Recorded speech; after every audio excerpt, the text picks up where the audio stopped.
On our first episode of No Holds Barred, Al Snow reveals the wrestling psychology secrets that every new wrestler needs to know.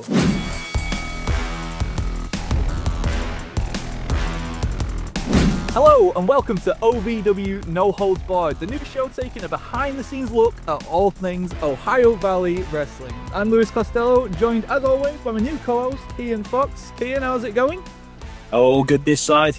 Fantastic. I've been really looking forward to this, mate. We've had a chat before, haven't we, about it and everything, but I think just to explain to people who we are. So I'm Lewis, I'm a stand-up comedian, and I also do some commentary for Primetime Wrestling out in Poland alongside Santino Marella. And maybe tell everybody a little bit about yourself as well, because you have some history with today's guest, don't you? Oh, yeah, absolutely. So I've got to be honest, Al Snow is somebody that I admire greatly, and I think all wrestlers can learn from. Myself, I'm a professional British wrestler. I've been doing it for 20 plus years on the UK shores. Most notably, I've spent a lot of my career working for the famous All Star Wrestling promotions, that obviously dominated Europe in the mainstream of the wrestling camp scene, if you like. So yeah, it's given me plenty of wonderful memories and met lots of wonderful people. And I'm hoping this gives a platform to share some of that with everybody else. 100%. OVW has so many legends that came through and obviously went on to have the biggest careers you could ever hope for in wrestling. But I think it's a really good platform as well to speak to the people who are making waves today. And there are many who are making waves right now. And they deserve that spotlight just as much as anybody else. It's difficult to get it in this sort of very short attention span, internet-y climate, but we'll do our bit to try and make that happen. You said you showed us a picture, by the way. We'll have to get it up on screen. You and Al Snow in a Weatherspoons. What was it like 10 years ago or something like that? How does something like that actually happen? Yeah, I know it's crazy. Like sometimes with your friends, you like sharing the actual in-ring shots, but actually it makes it a real better one when you can stand in a bar. So I think it just brings a little bit, bit of we are actually human. And one of the most wonderful things about this wrestling world is you meet some great characters and some people who have accomplished some huge things, like Al, obviously his history with WWE, etc., and now obviously his coaching roles in the recent Netflix exposure. But actually, the person, um, just what a great bloke, and I got to spend some quality time with him. It was back in 2018, so I think I had a little bit more hair, maybe looking a bit more youthful and fresher. Um, you know, Probably put on a bit too much of the wrong size now. But yeah, it was some good times. And if I remember rightly, it was a really good show. That was actually based in Bath in England at the time when Al was taking up a lot of independent bookings towards the end of his wrestling in-ring career. Amazing. You're the first person to look fresher in a Weatherspoons. I'll give you that. Okay, so today on our first episode, we're joined by the main man behind OVW for the past few years. He's a veteran of WWE, ECW, and beyond, known for an incredible career in the ring and his work shaping the next generation of wrestlers here at OVW. He's a man who knows what everybody wants. He's Al Snow. Al, thank you so much for taking the time. Thank you guys both for having me on. I really appreciate you giving me the time. Now, it's really cool to speak to you. I know that you've been involved in OVW for some time. Can't think of a better guest, really, for this first episode. And I know there's so much has changed in the wrestling landscape since you took OVW on in your time. Do you remember that first day when you took OVW on as yours? Yes, that's been emblazoned in my memory. And yeah, it's been a roller coaster of a ride, but it's been an amazing ride. I wouldn't change it. I love it. And how has it changed, would you say, in the time between now and then? I guess specifically, obviously, most recently, OVW had that Netflix documentary recorded. Did that change anything in particular at OVW, or how have you really dealt with change over the time that you've had OVW as yours? It just the continuously growing and developing the talent, growing and developing the production, growing and developing the product, overcoming the I hate to say stigma, but kind of a little bit of, oh, it's a developmental and not, hey, it's an ongoing concern that um is kind of doing what I hope to do, which is to build a regional promotion that also has an appeal nationally and internationally, to be able to give an audience a relatively similar national and international experience on a regional budget, a regional expense for the audience, I should say. I think that these days, and this isn't a disparagement on any of the larger companies, but I think the expense for a family to want to go and watch wrestling or and have that experience is so expensive these days, that there's room to have an alternative, a place where you're going to get a very similar experience, maybe a little muted, maybe a little toned down, but you're going to get a very similar experience, but not at the expense that it would take to take your family to one of the bigger companies.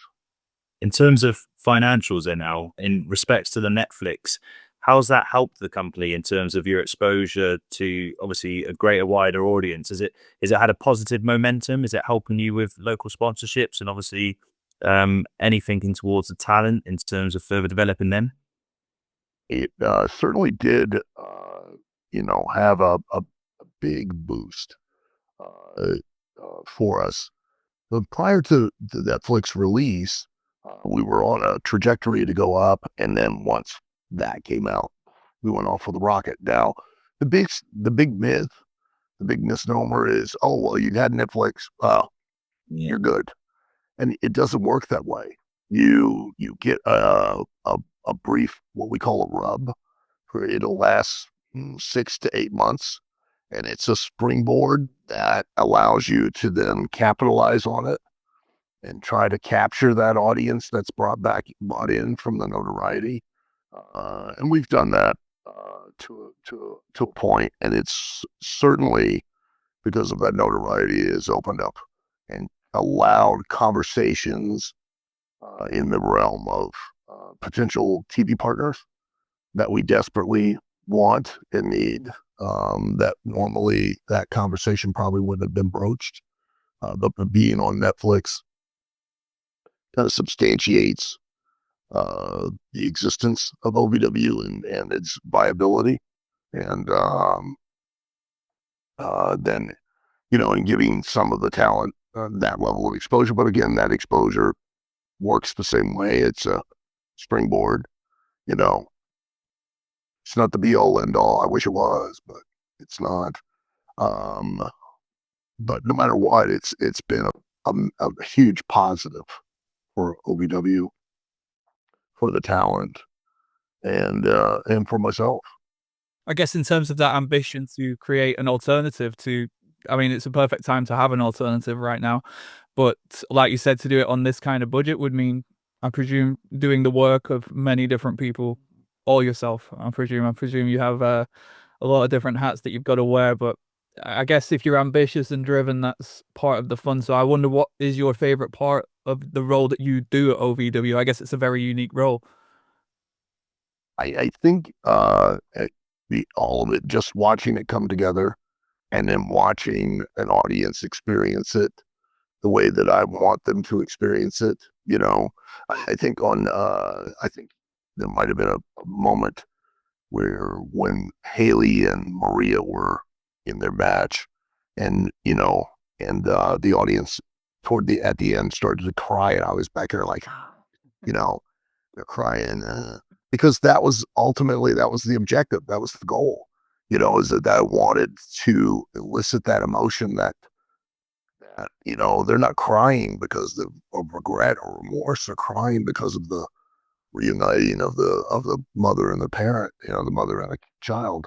And when I see an audience feel, and that's all I care about is the emotion, feel something, they understand the story that was told, and they feel that emotion in a real way, like that, nothing's more satisfying, or uh, uh, when I see a talent come to us, because we have lots of talent that come to us from other places, and watch them develop, and then the talent they were when they first initially entered in to the talent they are when either they leave or they've developed to is remarkable, and is so rewarding to watch. Those are the things that I really enjoy. Oh, I just because you made a really good point now. So I'm a British wrestler over in the UK, and I've actually had the pleasure of your company on a show with yourself. And Sorry. but just to give everybody an idea, just a testament to the character of a man you are. Again, you've done lots of shows, so you may not remember, but this particular show, we got dressed and etc. in a building next door to the venue, and you took a good hour and a half of your time after the show to sit down and just grab everyone all together and just really drive in about emotional investment and psychology. You know, you really wanted to bring the value of that to us on your visit. And I just wonder, do you feel OVW in terms of a selling point and how it can be different to other promotions? Do you think that emotional investment, the storytelling, the character development, and the psychology is something that really makes you stand out as a company opposed to others that might be a competitor? Hoping. I'm hoping that it is, because I've always felt like that's what, what we're selling is, we have to remember at the end of the day, okay, when, a lot of, yeah, how can I phrase this? Give me a moment. There's a lot that's been lost in translation, so to speak. For instance, the term work that we use in the wrestling business, to work a wrestling match, to work an audience, to work someone, we've lost the real definition of what work is. A work is our ability to make someone believe a lie. It's a con, it's a sham. It's my ability to convince you of something that's not true. Well, what's the only thing that's not true in wrestling? There's only one thing that's quote unquote fake, and that is that we don't know who's winning when we go out there. Well, selling has been mislabeled in, oh, you've got to convince them of your pain. You've got to convince them of the physicality. No, you don't, because you're never going to. And the reason you're never going to is because they can't relate physically to anything you do in the ring. They only relate to who you are, and they only relate to why you did it, your intent, and then the consequence, which is that it could make you lose. That's it. They don't understand anything else. And the more that a performer tries to sell the what and not sell the who and the why, the less an audience feels emotion. And the less an audience feels emotion, the less they get the experience that they're really driving for, that they're showing up for. And then ultimately that with this business is what we've always attempted to do, is to build and make an audience feel either positive or negative, whatever it may be, an emotion on a level that's the equivalent of the thing a little harsh, but an orgasm, and that's where the term pop comes from. It's not, to make noise. It's to have it to where it is at a crescendo, at a point of the highest level is what we're trying to do. And the only way we can do that is to really allow an audience that has known for decades far more than the last two or three.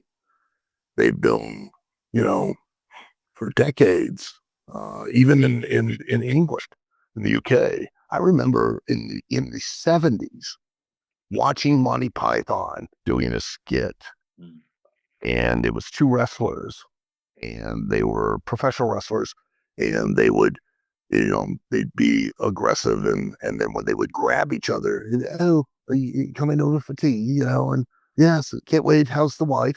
And then take them over in a headlock, and then they continue to talk, and then they get back up and, you know, they were lampooning wrestling then because everyone knew that it was predetermined. It wasn't really an actual combative conflict. So they still bought tickets though by the thousands to attend because they got that experience about being allowed to believe in that conflict and the resolution through a competitive combat situation. So, you know, that's what we're selling, and we're not selling anything else. So that's why, and I so desperately, it's silly, I know, but you know, and I'm not saying this quite honestly, like, oh, he's a saint, but like, I really want to see everyone succeed. Like, I really genuinely would love to watch everyone. I've been there. I know, I get it. How bad you want to do something, and you want to do it on and reach as many people as you can reach. And the secret to being able to reach that is knowing what you're selling. So that's why I want to communicate that to all the younger talent and say, hey, here's where I made mistakes. Here's where you can avoid those pitfalls. Here's where maybe you can have a faster, easier track to get what you want. I actually know so many wrestlers in the UK who have similar sort of positive experiences. Talking about the impact you've had. I'm actually out. In fact, you're at Global Wrestling Kingdom at the end. Yeah, I am. With Yeah. I'm on that show Okay. as well. Are you really? Yeah, Oh, great. I'm doing the. I'm looking forward to it. Yeah, it should be so cool. And Yeah. I guess speaking about the UK in general, we're talking about the sort of side of wrestling that isn't as common these days in terms of really making people believe that what is there a wrestler from the UK that stands out as your favorite British wrestler of all time? Not just today, but ever. Well, I love Steve Regal. I mean, I've wrestled him numerous times, and man, what a night off every time. Like there are certain guys, like honestly, like everybody goes, "Hey, what's your favorite match? What's your thing?" And I'm like, I'm not being facetious. Like I honestly, I every time I go to the ring, it's my favorite match. I mean, some are better than others, you know what I mean? And some, you get frustrated, but like, man, guys like Regal, I go out there and it was just easy. And then Doug Williams, like he's the consummate, you know, British professional. You know what I mean? He's been around. He gets it. And I could go in there and I wouldn't have to. It's where it's at a point with guys like Regal and then there's a guy here in the United States, older guy, George South. Like, you don't talk. You just go in, you just say one word, and they go, "Oh yeah," and and it's so easy, and you don't even think about it. You just do it, and you make people stand up. You make them sit down. You make them laugh. You make them cry. You make them scream. You make them yell. Whatever you want, when you want. It's nothing's better. Nothing's better. But like Regal and Doug Williams are definitely up there. I got to mention Johnny Storm because he'll pout if I don't. His name. I'll drop that into him after he sold and had 100 masks at the next wrestling show. Yeah. Because he loves his shop, doesn't he? Oh, it's Costco on wheels. Johnny has a book now. Johnny has a book now. I know he does. Yeah. Shave, shine, and a haircut, 5 pounds. Oh wow, amazing! I know that OVWL just had a hard reset, and that was sort of the flag in the sand as to what this new era might look like. What do you think the future holds for OVW? Very broad question, but Yeah, I don't know. I hope make bigger and bigger success. We have a newer, younger locker room now, and I give honestly, contrary to what they may tell you, I give every one of them an opportunity, give them a chance. and we're giving a lot of new faces, not baby face, just faces, a new chance, a chance, an opportunity to take a more prominent role and be in a position to where they can be the thing that drives the bus. But at the end of the day, it's a business, and it comes down to, you know, are you the thing that's going to motivate someone to buy a ticket and sit in the seat to watch you? Are you the thing, that's going to make people tune in on TV every single week to watch you? And that's how you judge. And I think that's been lost too. I think, a lot of the younger talent now misunderstand that the equivalent or the metric of success isn't based on how good you are in the ring. That's good, and you should be, but it's all directly related to how you motivate an audience to want to pay to see you, and whether you can retain. If you can get, then retain, and then capitalize on a general public's attention. That's what your success is, and that's what you're evaluated on, because you serve no other value. Yeah, I hear a lot of conversations within the wrestling business these days of, oh, he's good, he's a good worker. Oh, is he? What do you mean? Well, he can do stuff he can know. Well, that doesn't make him a good worker. That makes him a great performer. It makes him a great athlete. You're 100% correct. But a worker is a guy who works an audience, allows them the easiest path to believe in who they are and their intent. In that way, you can now elicit that attention and then that emotion that then motivates them to want to see in greater and greater numbers you as a wrestler.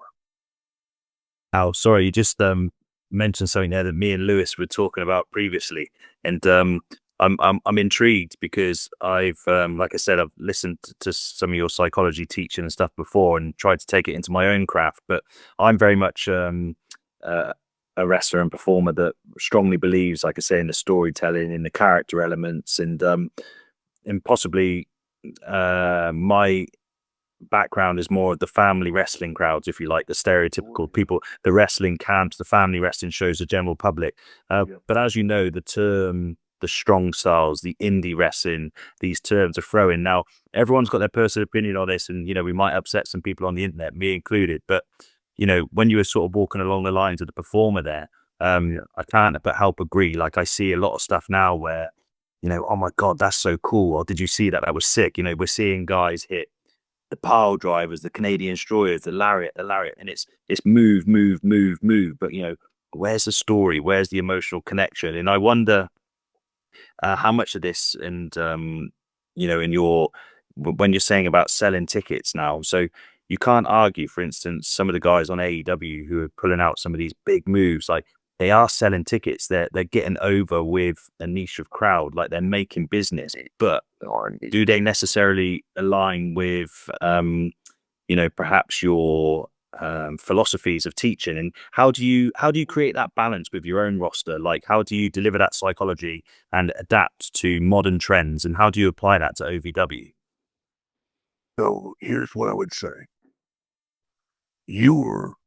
This is the magic.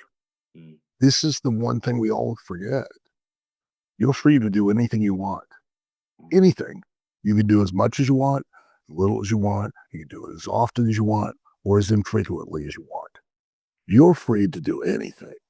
The beauty, the fun, the magic of being in control and really understanding what it means to be a worker is, I can make you believe anything. I can make you believe one punch can kill somebody. I can make you believe that 10 can. I can make you believe anything I want you to believe. Because once I step in the ring, it's my world. I'm in 100% control. So you have to make a choice. Now, you can be successful, okay? And you're absolutely right. the AEW talent are doing those things. Great. Good for you. And you can be successful. Okay. I'll give you a good example. So during my time, the second time that I was with ECW, I had made a joke in WWF because I had a bad attitude about the Job Squad. It was in catering because at the time they were doing a angle where there were a lot of different gangs. The Los Boricuas, there was, BSK, there was with Undertaker and the Motorcycle Guys. There was the Click. There were all these different gangs. So I was like, told Jim Cornette, I'm going to make my own gang. I'm going to make the Job Squad.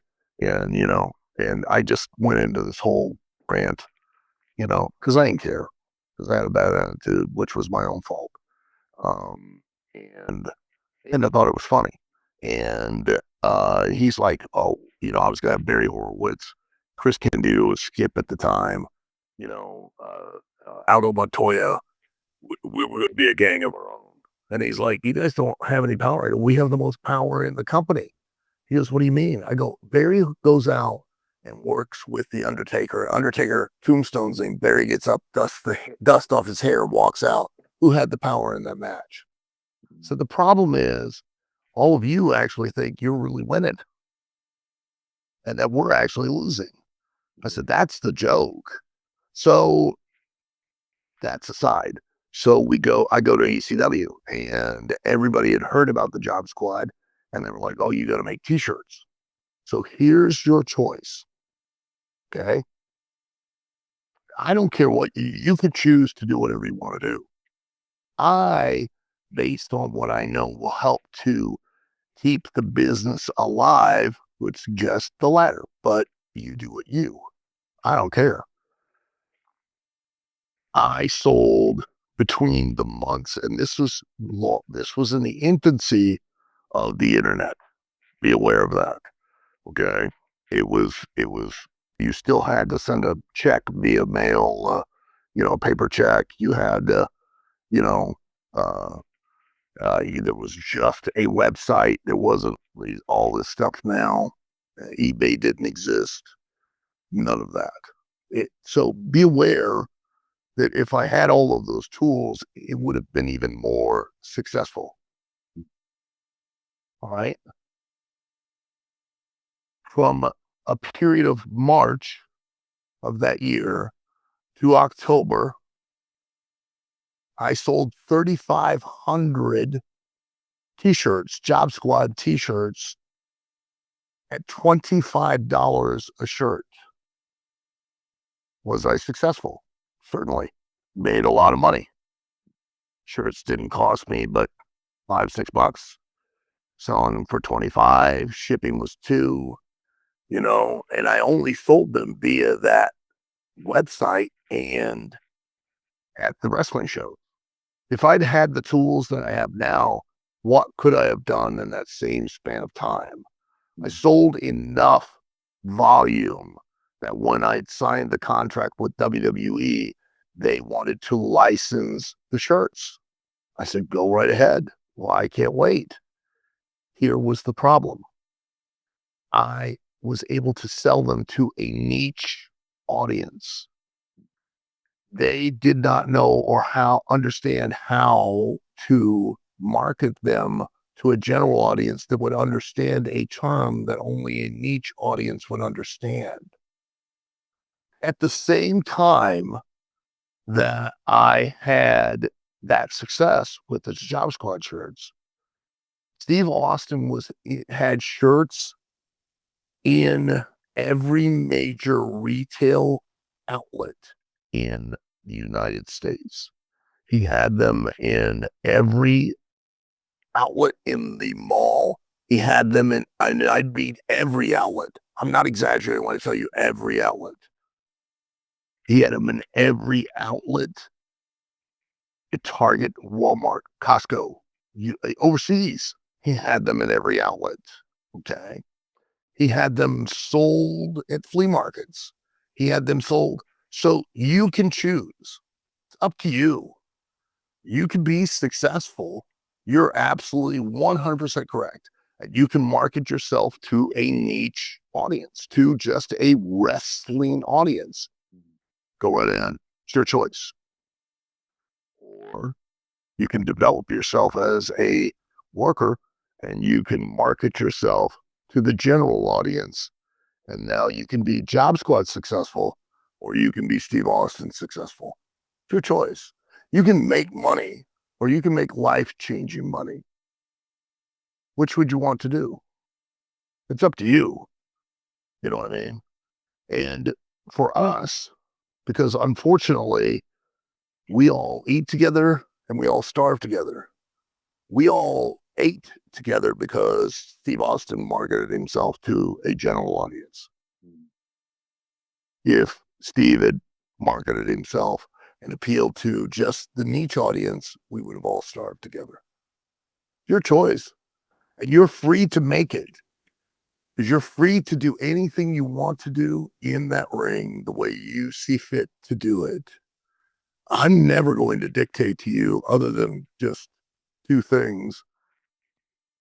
And I'm a reasonable guy. And if you can explain to me how a general audience will know and appreciate and understand and create more jeopardy in a match by you doing these two things, brother, have at it. Because quite honestly, and I'm sure because you're the same way I am, look, we find other people's pain funny because we've had enough of our own. So we sometimes laugh when we see young guys get hurt. You know, not like really hurt, but like when they get banged up and you're like, maybe you'll learn next time. So that's that buckle bomb, because nobody in the audience knows that's genuinely dangerous. Oh, no, it's not, Al. Oh, isn't it? Well, then Sting and all of the potential dream matches that never happened, all because of a buckle bomb, okay? And the ring apron that I was always taught was the most dangerous place on the ring, not the hardest, the dangerous, most dangerous. Why? Because it's a 90-degree angle of steel and wood. And you already have a risk of some kind of life-altering or life-ending injury. Why are you bumping a guy in a place that could exacerbate the likelihood of an injury that an audience doesn't even realize that it's worse there than it is in the center? What more are you getting out of it? Nothing. Then why are you doing it? Because you're wrestling for each other. You're not wrestling for the audience. And that's the biggest thing I get aggravated at, is that I watch every performer today not perform for the audience. I don't care what they say. They perform for each other. And you know how I know? Because they all get together and they all talk over. And I don't care. Don't buy that BS of the old timers. We called everything in the ring. We did call a lot of stuff in the ring, but we also called stuff outside of the ring too. The difference was, if we did it, we did it. If we didn't, we didn't care, because nobody in the audience knew. Now, everyone cares whether they do what they called or don't, because they're afraid that someone in the back, one of the boys, will realize that something wasn't done. So they're not wrestling for the audience. They're wrestling for each other. And the sad thing is, they don't watch each other's matches because they're too busy calling their own while the other match is going on. Honestly, Al, it's like it's so amazing to listen, because I can kind of relate to it in this just because I kind of experience it now, like at some of the shows at the weekend and stuff. But it's and I always remember one of the things you taught me, like, and it just blew up a new thing in my mind. I absolutely loved it. You actually gave me a challenge as a bit of a development thing, but you were like, fuck that 7-step method, like all this, honestly, it's brilliant. And I was laughing to myself, because sometimes I go to a building like, okay, you're working with this guy, and like you say, they're like, right, I'm gonna do this, and then to cut you off, blah blah blah, and then but you're gonna shine me up, and then this hoax, what this, and I'm like, fucking hell, what? I can't even remember half of that. Like, what am I supposed to do? I'm just gonna punch and kick and try and keep up with you. But actually, you said, like, guys, yeah, I know you think I'm boring and this, that, the other, but I was like, go out there, do a match, work the head. Don't use the ropes, just work the head. And then for the finish, leapfrog, drop down, drop kick, 1, 2, 3. And everybody was just like, "Ow, you're a WWE legend. Like, you serious? You're mugging me off." And you were like, "Just try it. Just try it." And I remember you sort of giving a few things like that. And I actually, I went away and tried it and stuff. But, and again, don't get me wrong, you don't always have the audience on their feet.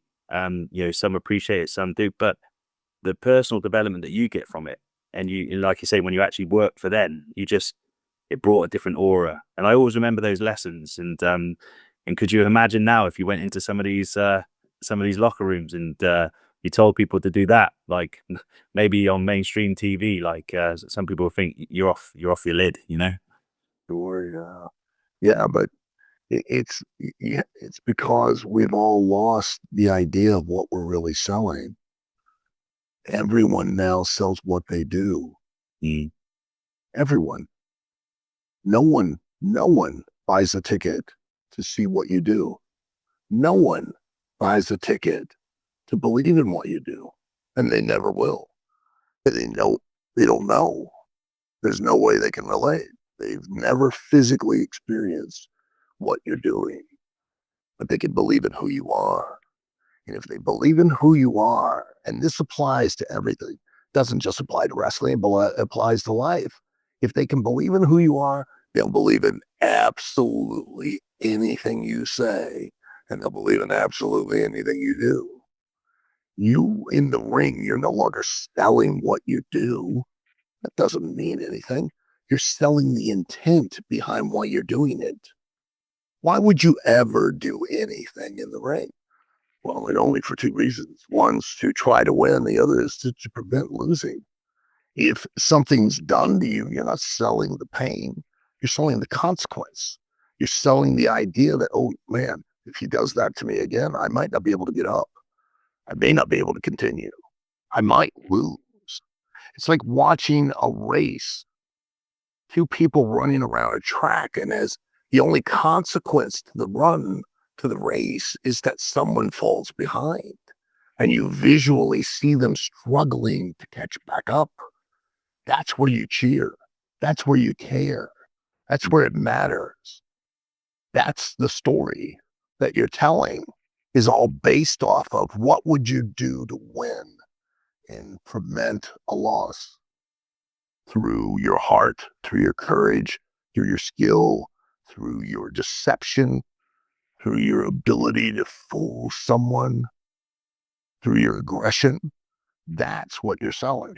You never sell what you do, and now that's what's we've lost. That's what's gotten misplaced.